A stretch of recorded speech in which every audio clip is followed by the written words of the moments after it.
What 6 microeconomic effects spontaneously and inevitably spring into operation in the market and put an end to this euphoria or stage of artificial credit expansion ushered in by fractional reserve banking?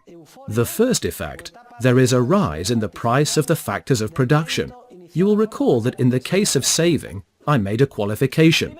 I said that when saving increases, the profits of the companies furthest from consumption increase in relative terms, that it is wise to invest there, and that those companies demand labor.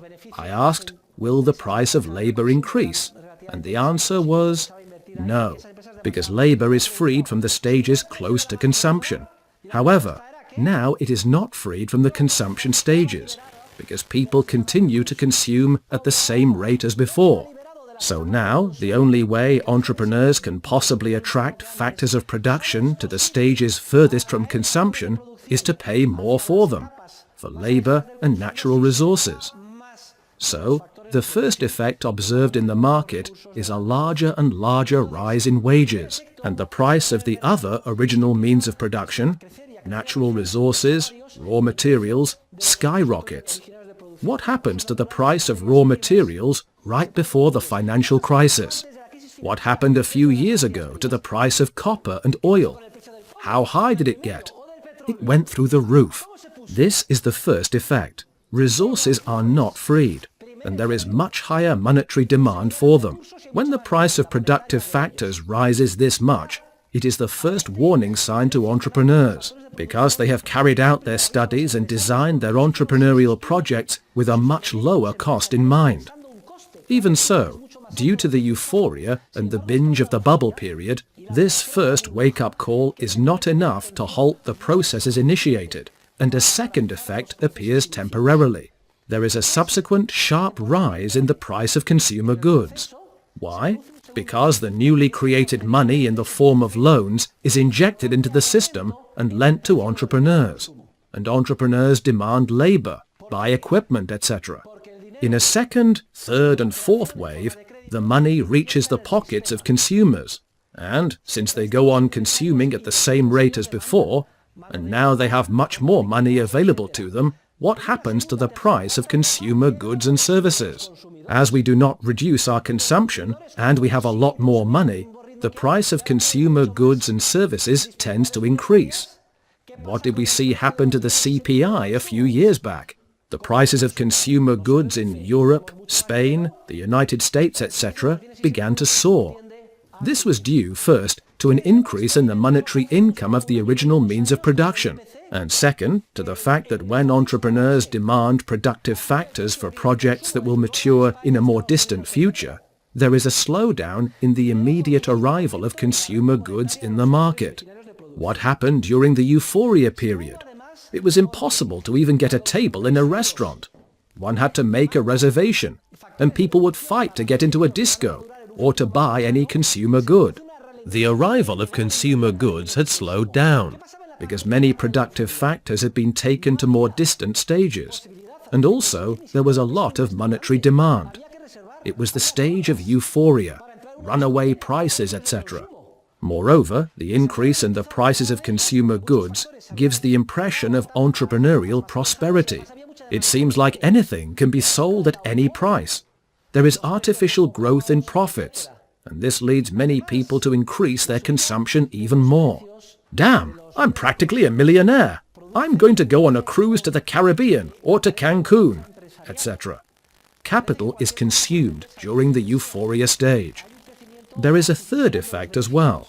When the money reaches the pockets of consumers and they go on consuming at the same rate as before, and the price of consumer goods and services goes through the roof, what happens to the entrepreneurial profits of the Corte Inglés and the stages close to consumption?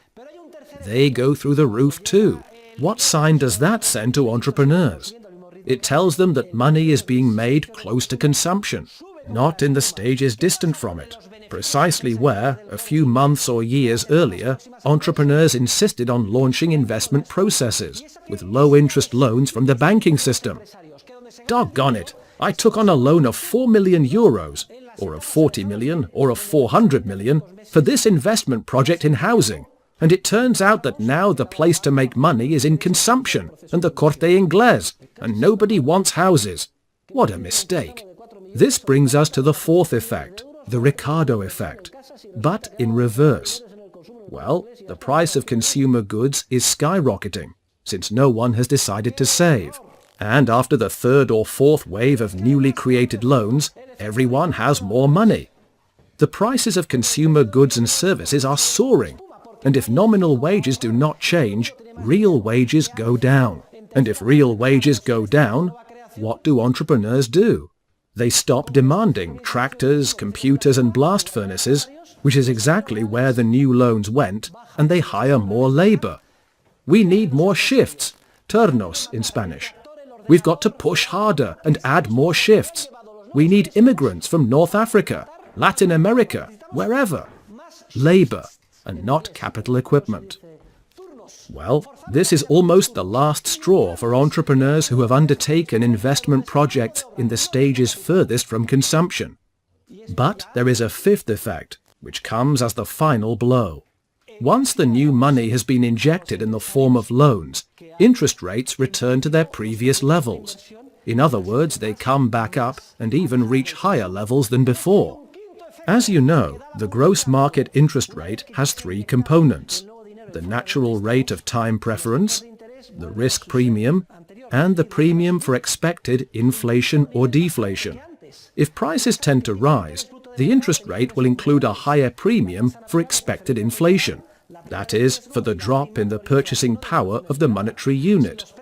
Also, uncertainty rises, and there is an increase in the risk premium. Well, if interest rates rise, dear students, what happens to the present rate of all capital goods, to which entrepreneurs so eagerly devoted the loans? It drops by half. What is happening to the prices of all the apartments that have been built in error? They are falling now. Once the new loans have been granted, the interest rate, which was reduced to 4%, goes back up to 11, 12, or 13%. Many desperate entrepreneurs will not want to accept the harsh reality that they have committed a very grave error, and they will insist on finishing their apartments and completing their investment projects, and there will be a sort of battle for bank loans, which will cause interest rates to climb even more.